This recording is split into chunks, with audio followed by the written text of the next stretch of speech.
All right. Hopefully, hopefully we got sound.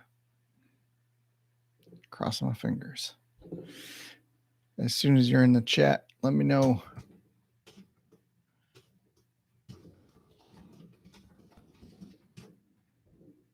Check.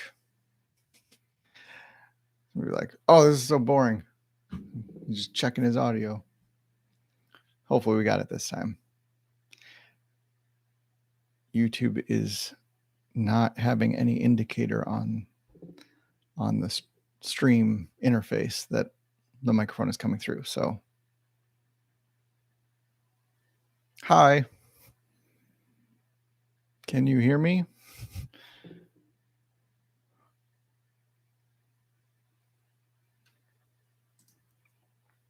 Got 4 people. Yay! All right, we got audio working. Sorry for everybody who had to just like listen to me drone on for the first minute, but we got to get audio working. Okay, so we're gonna start right away with the 5G coverage. So let me share my screen here. There we go. Whoa, and I'm gonna have to fix that. All right, so the 5G part. I'm just gonna use these questions that were asked off of my YouTube video. So I did 2 videos this week or last week. And I wanted to go over a lot of these questions because I think that they were really good. So we're just going to spend some time going over these. If you want to skip ahead, that's absolutely fine if you're watching this video afterwards. But there's a lot here that I may have missed, either unintentionally or thought that I covered it well enough and didn't. So we're just going to go over a couple of these here. Does the 5G enablement with indoor cells need Wi-Fi to enable 5G, or is Wi-Fi going to the hotspot? So I didn't quite understand the question, but the reply here is that the FreedomFi miner and the small cell still need a connection to your ISP. Now, I did see this week, again, I never tried it, but the FreedomFi miner absolutely has to have a Ethernet connection. You cannot use Wi-Fi on that because, I mean, if you think about it, if you're using a cell phone if you're on your cell phone and you're talking over, over wireless already to something that's again transmitting that signal wirelessly to across the network, then that's going to introduce a lot of latency and just have a lot of degraded quality. So you definitely don't want to set that up on a Wi-Fi connection. So yeah, so that's that question. Does it reward HNT for the 5G coverage? Yes, eventually. Right now, I've seen no increased rewards for the limited testing that I've done for 5G.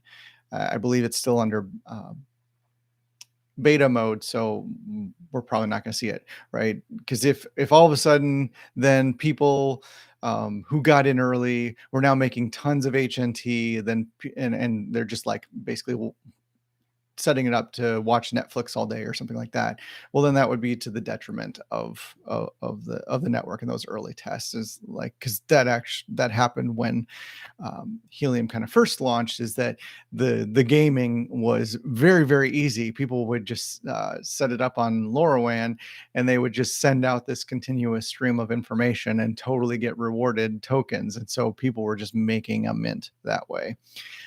So we definitely are not going to do that this time around.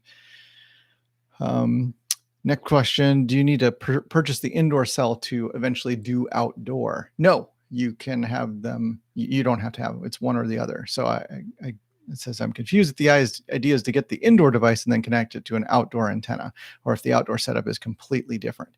So the outdoor setup is completely different. You would need a separate radio. And actually, FreedomFi just announced or shared something on their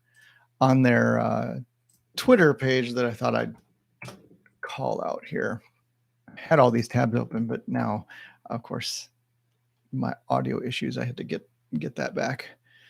Let's see here. That's Open 5G on Twitter if you want to follow them. All right, here we go.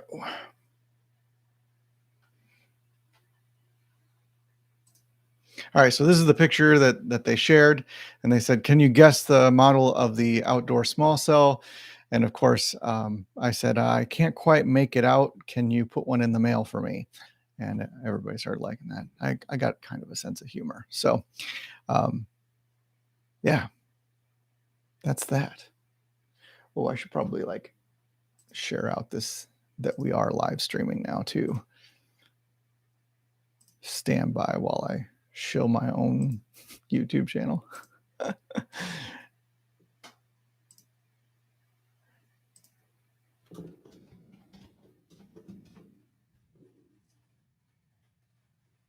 Okay, enough of that.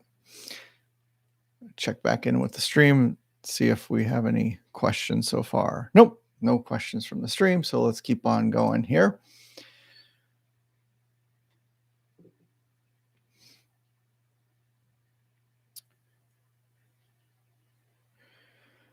Let's see here. Would I need a FreedomFi SIM card as well as the GigSky app and a data plan from GigSky to test the equipment? So you don't need all of those, but all of those are included at least right now. I don't know what the plan is beyond the this beta testing mode, so we'll see. And another person asked, "Does the small cell come with a SIM card or no?" So at least mine did. I don't know how long that will occur. Of course, you don't get rewarded for that, and it's very explicit in the documentation on that. I'm waiting for my indoor 5G cell. Why do I need to buy a phone for this? I thought your miner and the indoor cell tower is all you need. That's true. You do not need to buy a new phone for this unless you want to use it or test it. And FreedomFi has a list of supported phones on there. It's just got to be a phone that supports eSIM. And so that's all the new phones that are coming out have that already. It's like the last two or three versions of the iPhone, last two or three versions of the Android. So um, yeah, that's that. Um, does this support Canadians? Can I mine from Canada? No, it's US only right now. All right, I think that's it for the questions on the original or the small cell video that I did. So let's cover the questions here. And if I mean, you can read the comments, but it's nice to get the extra information about it. Hey, Ed, nice video. One thing I was confused on, are they going to be selling Helium SIM cards for phones? So for that first question, I don't believe so. Helium just enables the network. They're just kind of enabling the radio communications and of course the payment, you know, cycle, and how kind of money and tokens flow through that all. But I don't believe that they are going to be selling SIM cards. They're going to basically work in that kind of middleman space so that big companies like Dish can leverage Helium. So Helium gets paid, but then it would be like Dish would have the front end, right? Because I don't. If you think about that, if Helium starts doing SIM cards directly, then there's a lot of support around that of like, hey, how do I pay my bill and all that. And it's just, I don't think that that's the intention of the network is to support and or do that front end customer support. They're just more the technology enablers, right? So. All right, how does the Helium 5G get data to it? So I have my phone, right? And it gets the signal goes from my phone or a phone, somebody's phone, to the small cell. The small cell gets the data and transfers it to the miner, and then the miner is connected to basically your router, which is connected to your ISP. And so that's how all the data flows. So if you think about it like a reverse Airbnb, Helium is pretty much paying you for access in tokens to your local internet connection. Now, I did receive a question this week. I think it was on Twitter about, um, shoot, it was about if ISPs are going to turn off the connections to these miners, right? Because you're not allowed to resell. In some cases, it's already written into your agreement that you're not allowed to resell your connection to the ISP. So if that's in agreements, of course, then they could activate it. You might be able to then have a conversation with them and say like, okay, do I need to switch to a business account? What do I need to do here? I mean, the idea is that it's all there's parity there that you're able to use that extra bandwidth. But the big thing is, can they detect exactly what it is? Um, and that's to be seen, right? If it's very public, like that this endpoint is definitely used for whatever, well then they got to figure out what it is though first. And I mean, there's been a lot of stuff about peer-to-peer communication to this point, but from ISPs where they're detecting it and turning it off. But I don't know if that's necessarily a common occurrence or not. Good morning or afternoon in case you're in the EU. Okay, more questions.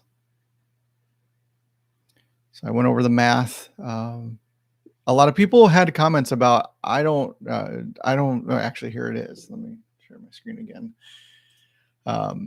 There's no way an average person is going to make anywhere close to $270 an hour with 5G. So that's a valid point, right? You have to be in a really good location. So if you're at a live event, right?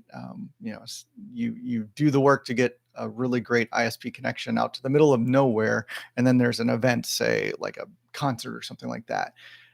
There's high possibility that you can do that. You can max out your bandwidth really, really quickly to the point of like you can't take any more on. But that's that's going to be the thing. Now, right now there's not enough agreements out there, right? I've made nothing on my small cell so far. So that's the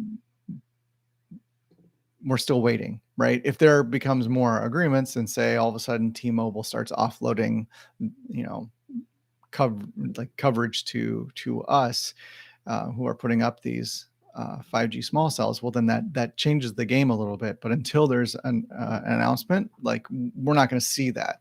But if you do, think about that. Especially in the evenings, when if you're in residential, then and in the evenings you're probably going to see a boost, right? On the weekends, you're going to see more coverage. You could think maybe if you wanted to, you could move locations, but that would have to be really profitable, right? If you're only setting up a location on the weekends or something like that, or per events. What kind of powerful radio would you need for a decently populated mall that's open around 9 hours a day? So it's not about the powerful of the radio. The radios are per like they're only about 1,000 feet of coverage. So you would need a bunch of radios in kind of an array across a mall or pointed at the food court, right? I was at the Mall of America last week and sitting on the food court, and it's great wide open area, and the food court is like mostly on one level. And so it has a lot of, you could have a bunch of arrays all pointed at covering that food court area, because that's primarily where people watch their phones. You could have some coverage down the hallways, right? For it always seems like the men are just sitting there while other people are shopping, right? But not always. You see families with kids, and right. And at one point I was sitting with my kids and we're watching a video because they don't want to walk around and do the shopping. So thinking about the placements for that is important. Let's see here. Would this have to run where hotspots are? So hotspots, so LoRa is different from 5G, right? Now, you do want to be considerate of if you have a Helium miner in the same hex as your FreedomFi unit, even if, because you don't want to just take off the antenna and have like that could damage your transmitter on the LoRa side. I wish that they would have a little feature that you could toggle that on and off so that you're not getting dinged for having a miner in the same location. If you have like an amazing setup for a LoRa connection and you want to have it separate from your 5G connection, then that would be nice so that you aren't taking a hit to your transmit scale. But I haven't seen that so far. I'm gonna pause for. Whoa, sorry about that. Gotta remember to switch over to my face for those. Omni rack antenna is better quality. Is the small cell worth it in a house? So I am currently using the small cell in a house, and of course, there's no usage. Like I'm not getting any data flow. I'm not using it even for like the cell phone provider that I use doesn't have any agreements with Helium yet. So it's probably not worth it right now. Now, if you're maybe near a park where a lot of people, are in visual range of you, or that 1,000 feet, maybe there might be a little bit more chance to get some coverage there. Or if it's I don't know. Yeah, I mean that's really what you're looking for, or down like a road. You got some people that are coming by. Remember, you can't. And I saw this question a bunch as well. You can't set up your 5G miner or your phone even to be like, I want to use exclusively Helium towers. 5G just doesn't work like that. It basically you're just traveling, and whatever towers you're connecting to, it just connects to automatically. You can't just say I want to exclusively use Helium towers, because then it could get really lumpy in your coverage, especially right now. Right, you have no idea where those are. Now there is a potential so we have coverage mapping for LoRa. There might be some coverage mapping for 5G coming up, and if you have potential of an app on your phone that you could just use or even disclose. I guess there's even some open source initiatives to do that already. I had some links, but I won't talk about them right now. So, all right, let's see here. This is a good comment. Everyone keeps saying coffee shops. Why do you need 5G in a coffee shop? What coffee shop is going to let you put that in there? No school gymnasium is going to let you set up in there. Why wouldn't a shop offer free Wi-Fi like everyone else does for internet connectivity? So those are some good questions. And I'm going to say, who pays for that data connection? Right? If you're getting free Wi-Fi at a coffee shop, is that free? Like, is the ISP just like giving out bandwidth for free? No, the coffee shop has to pay the ISP for the data usage. So that's like a huge a huge thing, right? And I've been in a coffee shop who like when the pandemic hit, they had to turn off their Wi-Fi because they weren't making enough to cover that usage. So and then also, if you can't use their Wi-Fi unless you make a purchase with them, right? Because there's got to be some equity. You can't just go in and sip their Wi-Fi all day. And so that was they were very cognizant of that. So they basically turned off their Wi-Fi for the rest of the pandemic. And there were as sales were increasing again, then they were able to turn it back on because then there was a loop there. Now, say if they weren't in a position where they could do that, but put up one of these 5G indoor small cells, then you'd still be able to use your phone, perhaps use your phone as a hotspot. And then the coffee shop is still making money off of that, is the intention. So I hope everybody understands that there's still money being paid, right, to a cell phone provider or whatever. And so they're just kind of scraping up because they put up a tower and are providing that back end. Now you're still going to have to pay your ISP for that connection if you are a small cell operator, but that's the intention, right? That's the investment, and then hopefully you're getting enough to pay not only for the equipment being used, but then also the bandwidth being used as well. Who needs 5G cell coverage for 5 to 7 miles? Ask the farmer that's has a ranch, right? That they don't have 5G coverage out there. Uh, that could be, and now that's not going to make money there. It's more the intention of, I don't have 5G service. I would like 5G service.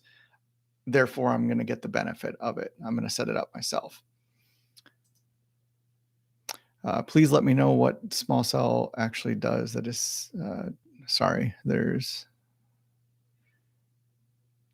didn't understand that question. Okay. Can we talk? There was another person that asked, can we talk? So you can ask questions in the chat. You can ask questions on the YouTube video. You can hit me up on Twitter. You can hit me up on Discord. If I'm going to do some talking, that's kind of weird. I guess right now, I mean, I don't tend to contract out my time, but I could be made available if there's some amount of money. I'm usually okay with quick little questions, but hopefully everybody who's watching my videos is able to take the knowledge that they need from it to answer their own. That's the intention, right? We're here to learn. All right. Any miners outside HNT on your radar? I'll answer that one real quick. I'm a huge fan of Planet Watch. So let me bring up. So this one is something that I've been aware of for a while, but haven't gotten to just yet. So this is Planet Watch. I believe the idea is to kind of like we have miners, LoRa miners everywhere. You're able to put up this sensor that, and of course, we have pictures of the sensors on the front page. Let me find that by sensors. There we go. So you put these sensors up, and this is the biggest one, and they have some other small ones. This Atmo tube is one that you can carry.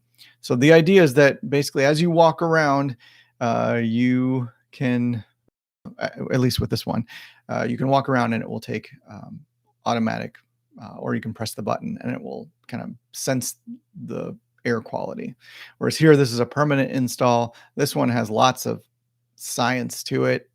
There's a white paper behind it that I admittedly haven't read, but I think I understand what they're trying to get at, is that they're basically looking at these things specifically about sensing those, and that there's scientists that like this is an approved scientific measuring device that seems valuable for environmental monitoring. So the idea behind it is that people pay, invest in this and put this sensor up. Now this one is not cheap. This one's like, I think $2,300. Or I don't remember how much this one is. Maybe they have it there.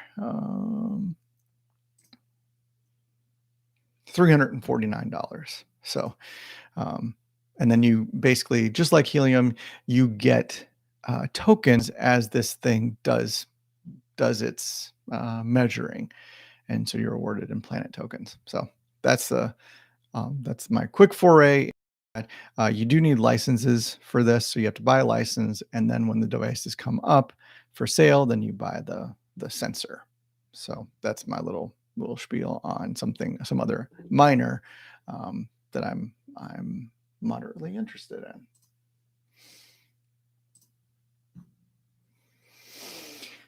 Let's see here. Do I think that the IoT miner coins will be bought out by the Helium network or be put on the network? You might have to elaborate. I don't quite understand that question. Do you know anything about the Nebra delay delivery? I do not. Nebra has, aside from their blog, I have not gotten any more information from them. Usually the manufacturers are very forward. If they want me to communicate something to the audience, I have not received any word about that. All right, miner availability. Let's talk about miner availability real quick. And of course, my links on that I lost when I restarted my computer. Cover two quick that are coming on.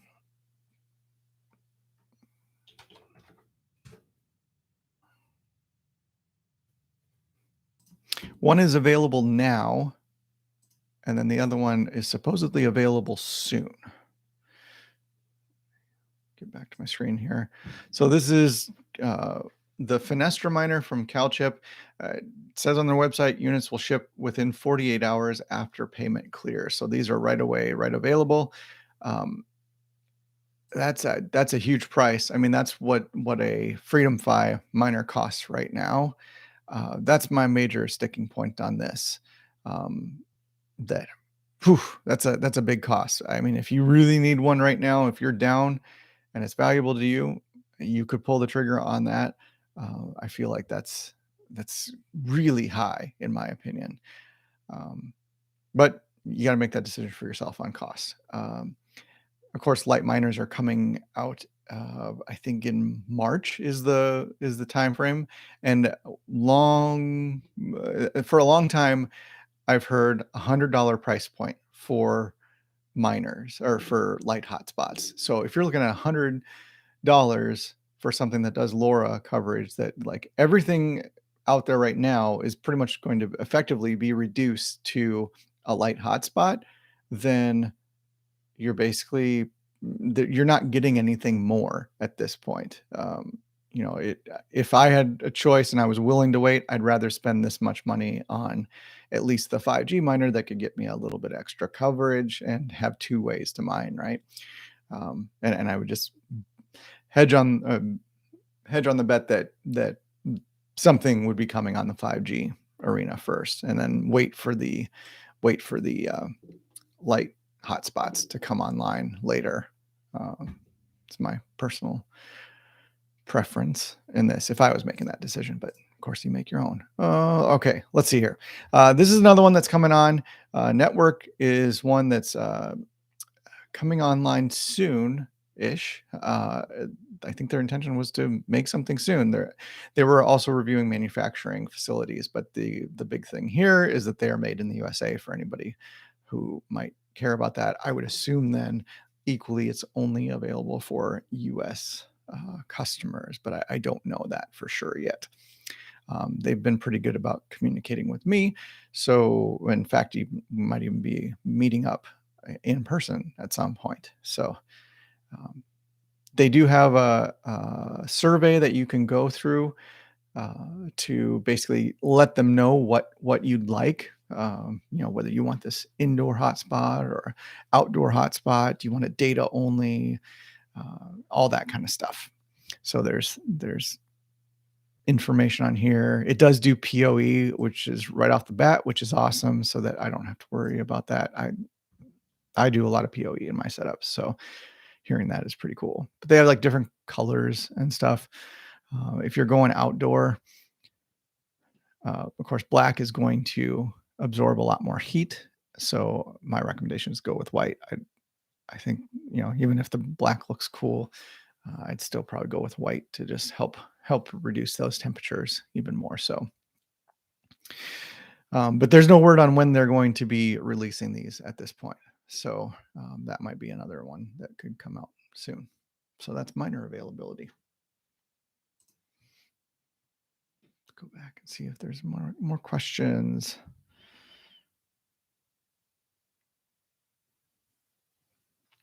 Oh, sure. Okay. Now I understand the question that was asked earlier about the IoT miner coins. So, would Helium Network buy them out? That's plausible. I don't know. There might be, because I think the way at least one of the sensors works for Planet Watch is that there's a SIM card included already.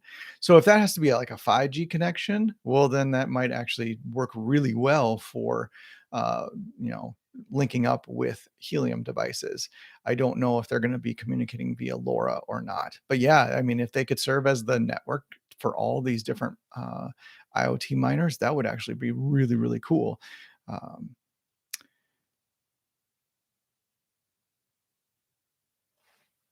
how do I find out like new technologies like HNT before they blow up? I've done a lot of research. It'd be nice to have a screener filter for new coins uh, or networks before they blow up. So your filter is in the mirror. It's this. right? You gotta that going back to the do your own research. You've got to be aware of that. Now, what sets you up for also some success? I like Twitter. I like getting plugged in. I feel like a lot of the people on there, of course, you're gonna have to have a healthy amount of skepticism in there, but there in general, you're gonna make relationships. And that's maybe even more so is like Twitter will help you connect for things where you're not wrong, and your existing relationship network will help you as you get into the crypto space, will help you understand new things as they're coming out, right?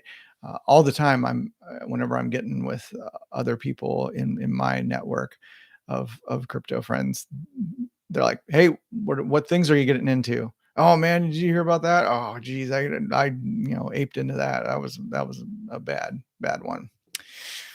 So yeah, friendships is good. Of course, healthy skepticism for everything, but your filter is definitely right up here. So use it. To eBay or not to eBay? Oh, yeah. And I assume that this is in the context of buying a miner off of eBay. If I was in a pinch, of course, that's all about price points. Um, it's really frustrating for the bots to be owning that conversation, and then you're basically encouraging the bots. Um, if at all possible, I'd like it'd be great to work within your network already, of friends, and see if somebody has miners. If they're already in Helium and they're deep Helium, if like the person who brought you into Helium, ask them, hey, where can I get some miners? Rather than try and favor that over buying off of eBay, because well, as soon as price competition enters, which we've been saying that for a while, but then the price of HNT keeps going up. So in a way, I like the price of HNT going down is a good thing, because then yes, we're getting less HNT, but then that's going to create price pressure on the miners themselves and the ROI of your miner. Now, one of the things that I'd like to do a video on in the future is taking past price activity and then plotting that with miner price. So that if we say, well, if HNT did the exact same thing that it did over the last year, here's what we'd expect it, if we take that and just move it right up, okay, there, that's extrapolate that this is where it would go, then we could have payoff or ROI curves on that to say how fast we're getting miners paid off. So that is an idea for the future. If you like that idea, throw it in the chat, and then I can do some math, and I'm willing to do rough math for that. Okay, let's see here. That was miner availability. Hips. We got some hips that would be on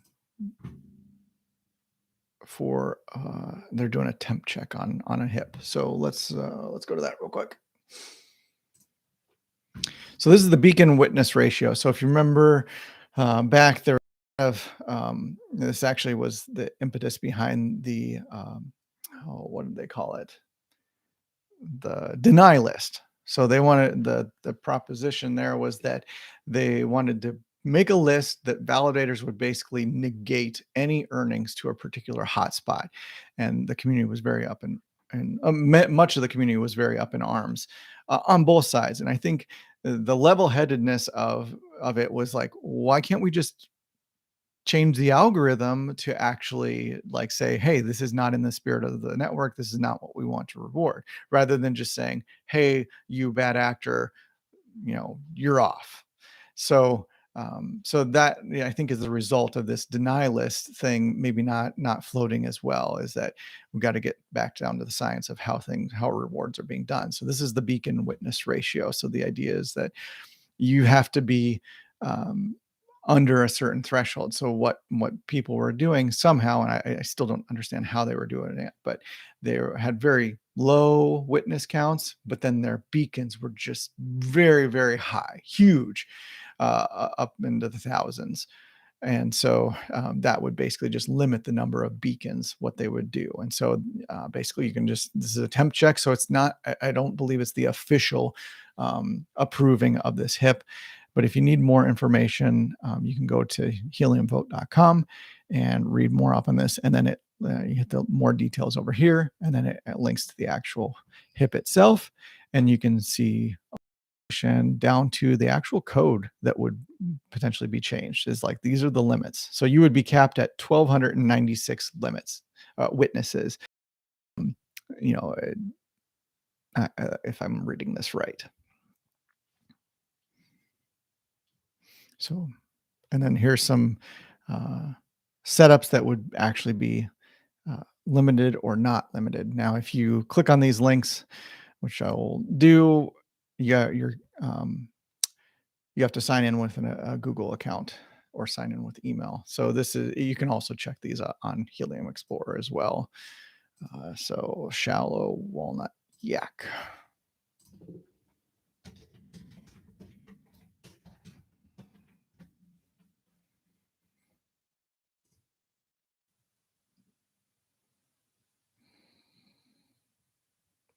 So this is 0 witnesses, but 200 beacons, and they're still getting HNT for it. So this doesn't seem right. Um, of how it's working in there. So that's just one example. Now the other one I think is Rough Chili Bird. I think Rough Chili Bird even has a Twitter account. Wait, was that Rough Chili Bird? I'll make sure. Yeah. So yeah, this is still 1,600 beacons, but then this would still be a legit setup. I got some really good coverage. So wow, 2 HNT a day off a 2.5 dBi antenna. So at 36 meters. So 36 meters is really high.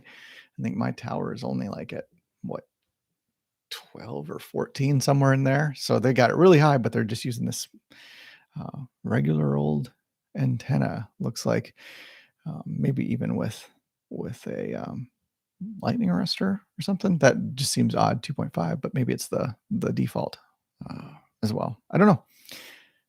That's still cool. Way to go, man! I see that, and I'm still at like my best setup is still half that. So I'm really impressed. So way to go. Teach me. I'd love to see a picture of this setup and what they got going on. Of course, it's the proof is right there. That's really high. So okay. Let's see. I don't know if there's anything else that we need to cover on that. Just read the hips. Submit your vote. It's really important to get those votes in. I know as part of the People's Hotspot, I put out a call this morning like, hey, if you want to support this, temp check and vote in favor or against it, let me know, and I will submit that vote.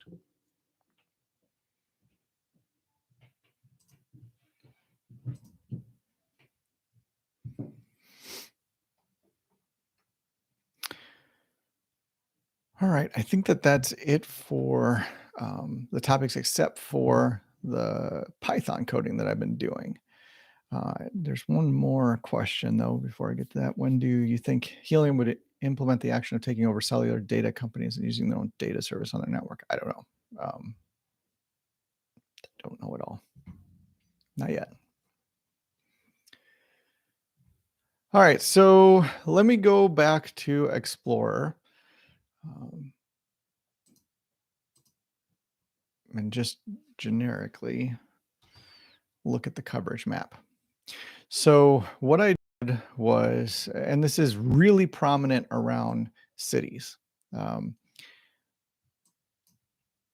if you just look at any huge city, and I like not planning anything in particular of setup here as far as like looking at these individually. I didn't plan to go to Phoenix, but let's just do it anyways. So what I did was I thought about and this came off of a YouTube video that was thrown at me, which I'm not going to dox because it's just it's like that denialist problem is like, oh man, that seems like it's pseudo gaming, but still the network allows it. So what do we do about that? So that begged the question of if there are two hotspots that have overlapping coverage, how much overlapping coverage should they have? Is there any point, like, I mean, just go to the end. the end of the spectrum there. If they have 100% overlapping coverage, is that even of value to the network? You know, if there's 2 hotspots that have 100% overlapping coverage, if there's 3, like at some point, if you have 10 hotspots that have the exact same coverage, is that really even a value to the network? And so this really started me thinking about the lines down the lines of like, what would happen if the idea of the hexes that we have as per coverage is rewarded. Right now there's very tight hexes that we see on Explorer, but then there's also oh, I'm referencing my screen and I'm not even showing it. So there are these tight ones, but then as coverage is rewarded, it has different levels as far as how the hexes stack up. And so they get bigger as you go. And if you want another way to look at that, Hotspotty has an amazing way actually of showing that information. So you can go in and actually view the coverage. Of course, I'm not logged in on there. I am logged in on this one though.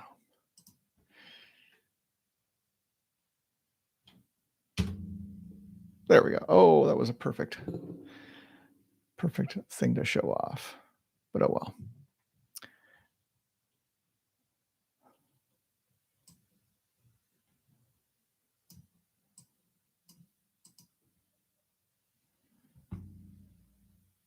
Okay, so I'll share my screen again.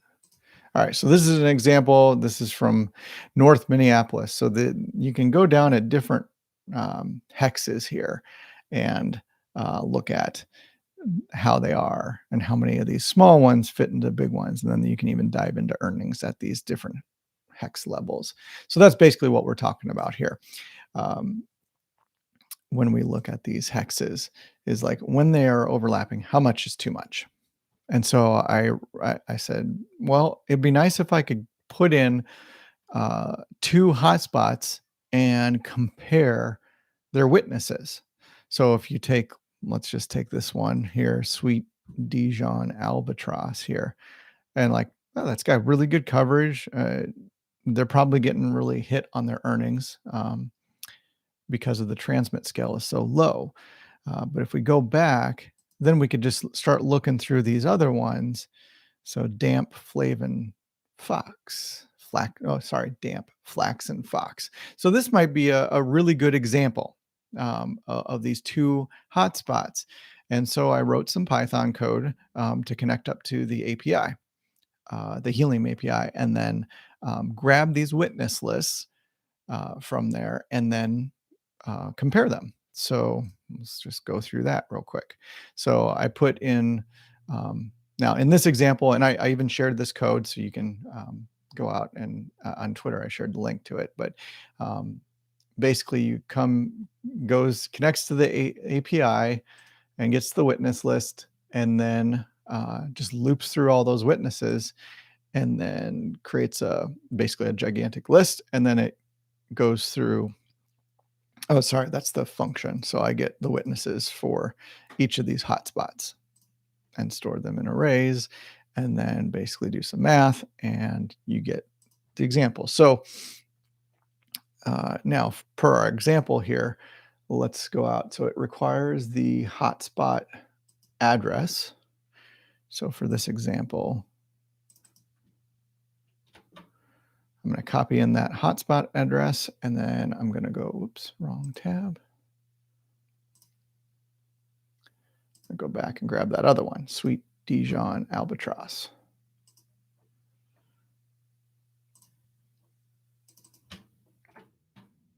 All right. So yeah.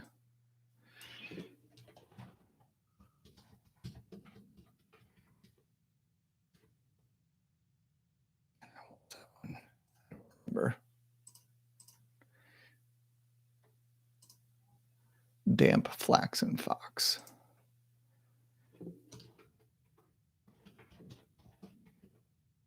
All right. So now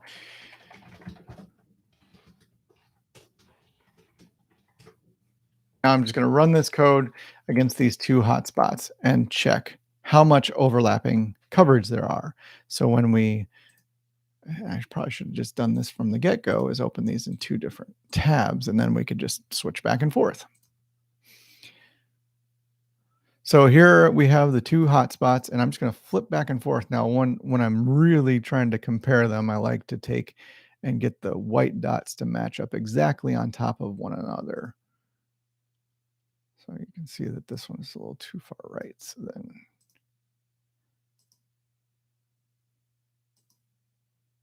move this one up a little bit. There we go. I'm just going to click back and forth, and you can see that the coverage is like on this one, of course, is a lot better, and then the witness count kind of shows that 14 meters versus 15 meters. So that might explain why this one's getting a little bit more coverage. It's amazing how different, like 1 meter can add to. It's another thing to improve your setup to be cognizant about.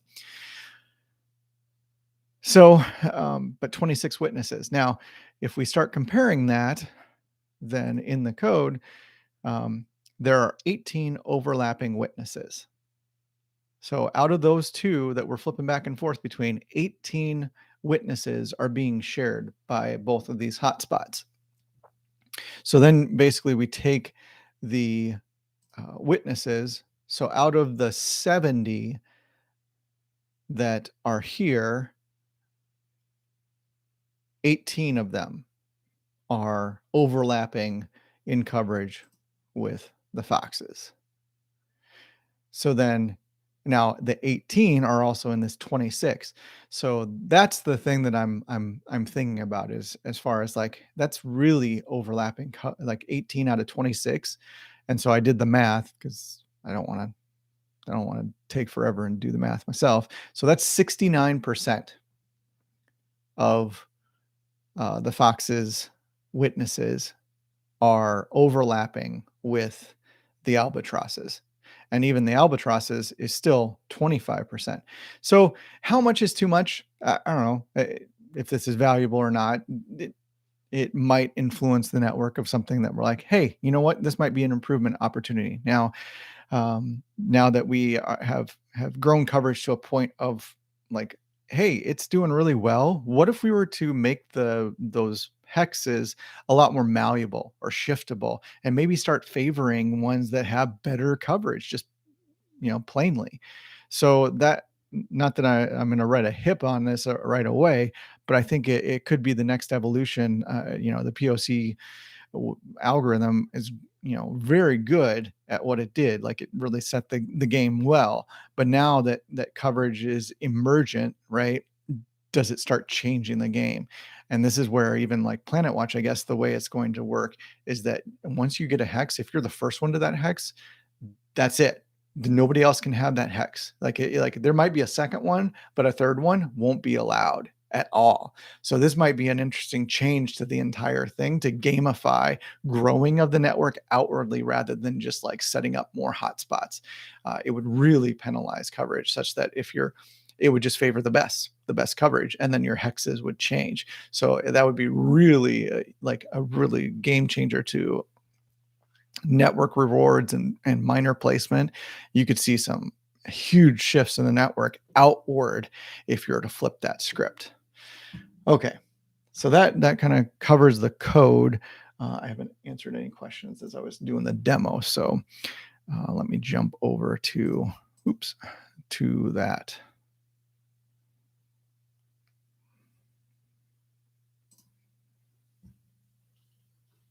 No questions on the code so far at all. That's interesting. What do you think about overlapping coverage? Is it a problem? Should we do anything about it? Um, if two hotspots are at 100%, does that bother you, or is it okay? Or in the case that it was sent to me, two miners were sharing one antenna. So in a way, there's redundancy there, right? It's a very comparable setup. You could compare miners really easily. But the other interesting thing is um, when you have two miners in the same hex, they should be treated at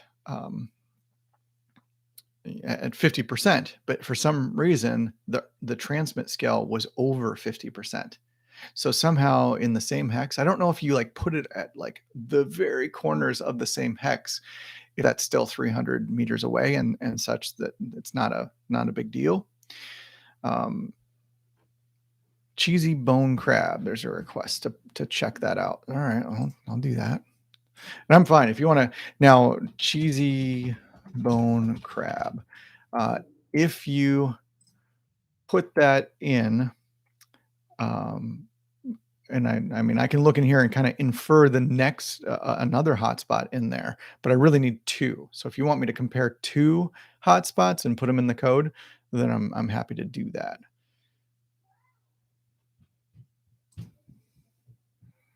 So this one is the only one in its hex. So I would probably want to look more in this hex. I just would like, not that it's a problem. I mean, this is how the network does it, but I've seen the most overlapping coverage when there's more than one in a hex.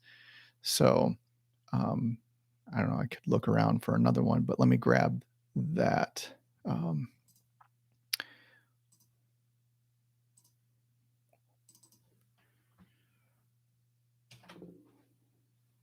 okay. Oops.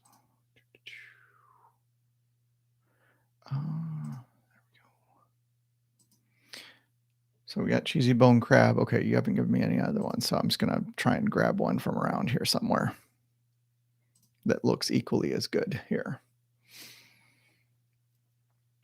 Whoa, yeah, that one's pretty good. Let's just compare these two to kind of move more quickly about this here.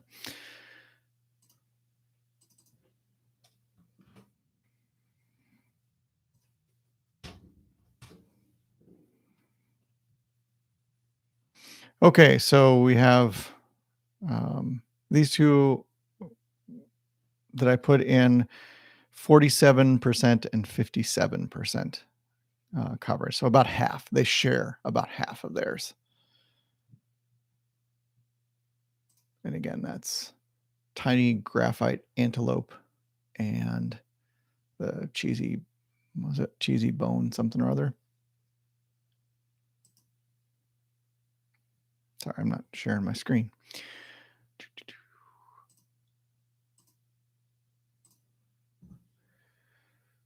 Back to the screen here. So this one, tiny graphite antelope, and also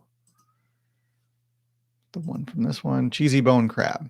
So these are the two I'm comparing. Coverage. I should have opened up tabs for those.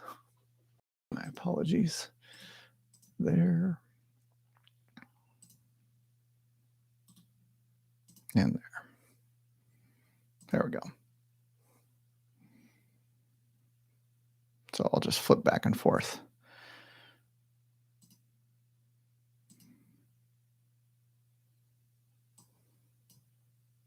Something like that. So about half of their coverage is overlapping. Is it a big deal? I don't know. Like potential improvement opportunity.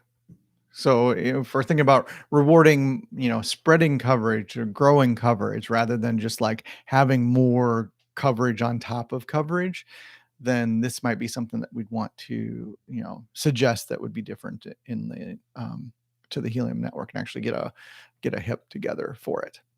Is it a big deal? I don't know. Throw it in the comments.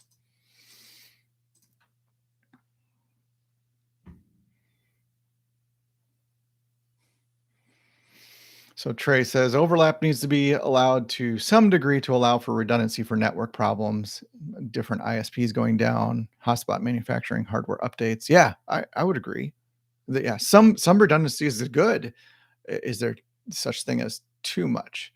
Is there something that we could even do to detect ISPs like that? Like think back to that degree about, okay, well let's make it even more complex because we can write the algorithm, right?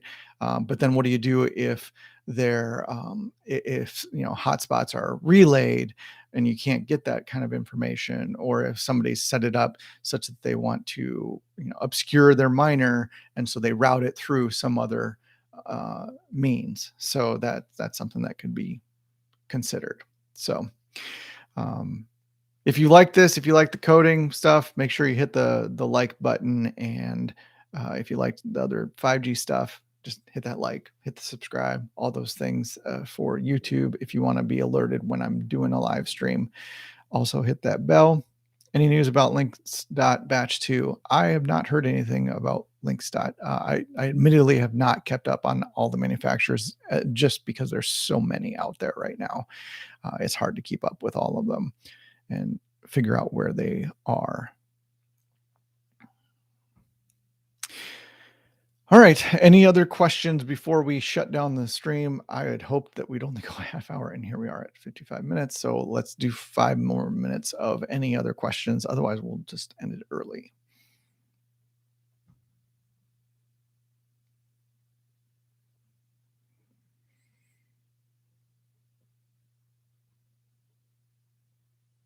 Cool. No more questions.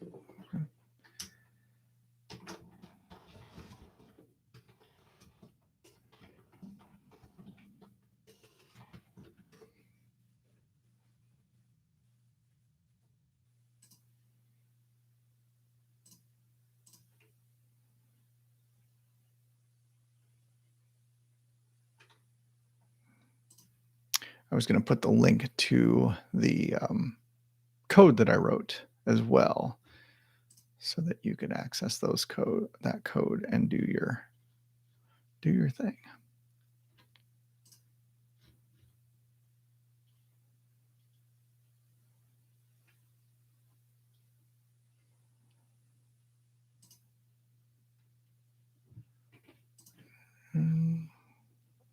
Trying to find that link when I shared it. It was a while back.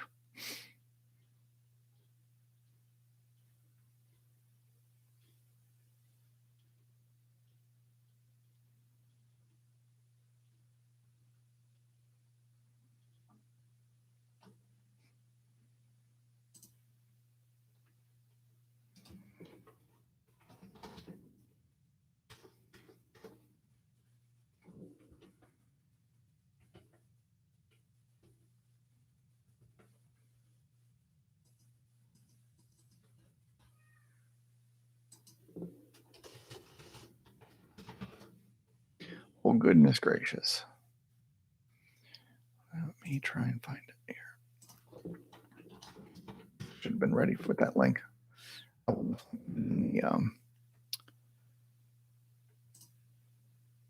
There we go.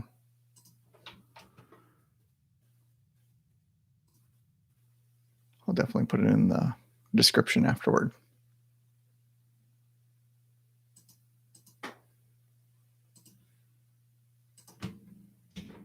Here we go. All right. Any difference in Wi-Fi versus Ethernet cable? Ethernet all the way. Which actually, I'll do another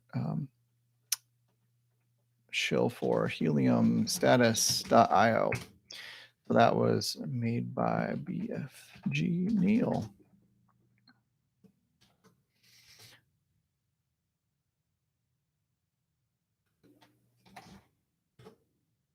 Neil is a very known Helium community member.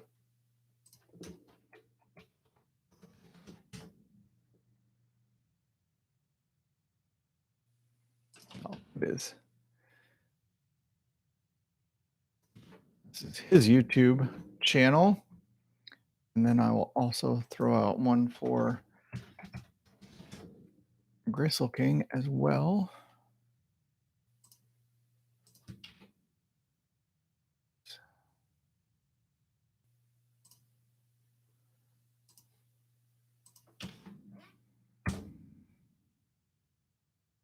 And specifically with Gristle King, there was a recent video he did with, here it is.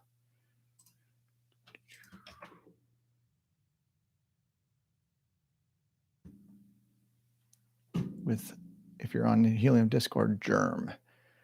So this one was really good about talking about manufacturers and reviewing manufacturers. And he did say something interesting, Jeremy did, about manufacturers, that even though they, like in reviewing the hardware, he said that there are some miners out there he would not, while they had to approve, he would not recommend, which I was like, ooh, that's interesting. I want to know why. I want to know what's going on. So the quality of the hardware, I mean, we should be very aware of what quality is going into the hardware we buy. But yeah, 619, good to see you. I'm looking forward to your comments on the stream. Covered one of your comments on the video, and to that degree talked a little bit about gaming as well, so you'll definitely want to listen in later. Amazon Sidewalk as a competitor, I don't know. Is it a competitor? Sure. Like I'll admit that. I think that we have a lot of advantage in being a competitor with Dish Network, or not a competitor with Dish Network, but having the partnership with Dish. I think that sets us up for more success. Amazon doesn't have that to the moon type of, or maybe not to the moon, but definitely. I mean, they already have the number of devices, right, that they could leverage, and they turned on all those. I think that that's still a concern. So we'll see where it goes. I don't know. Call me biased, but I think Helium's going to win in that battle. Right? That's all of our work. And if you're at all concerned about that, then you should be asking yourself what you can do to help the Helium network. Right? We got. Hopefully, you got a good size bag already, and so you're interested in the long term outcome of Helium. So. Yeah.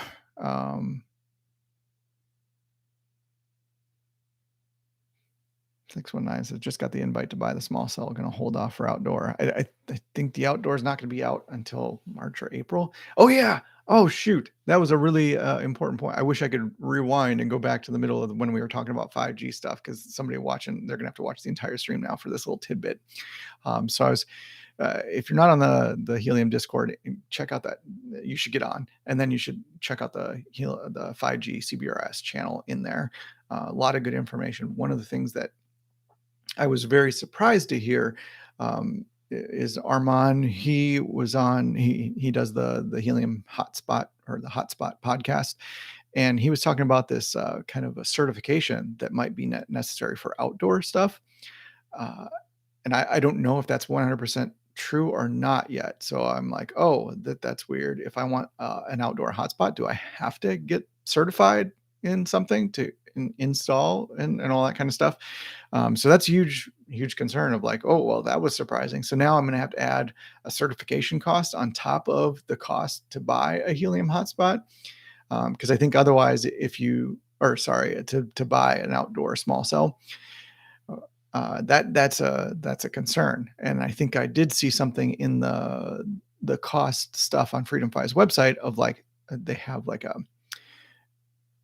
consultant fee that you pay, where maybe you might have somebody that has that certification that can review your install or something like that. So I don't know. We'll have to see. So as soon as I learn more about that, I will definitely let you all know. But that was a surprise to me. So, all right. I don't see any more questions in the chat. So thank you all for showing up. If you got questions, even after this, post them in the comments, and I will get back to them. If there's any links I missed, I'll definitely throw them out, and I will answer those as I get to them. All right. Until next time, carpe diem, everyone. See you later.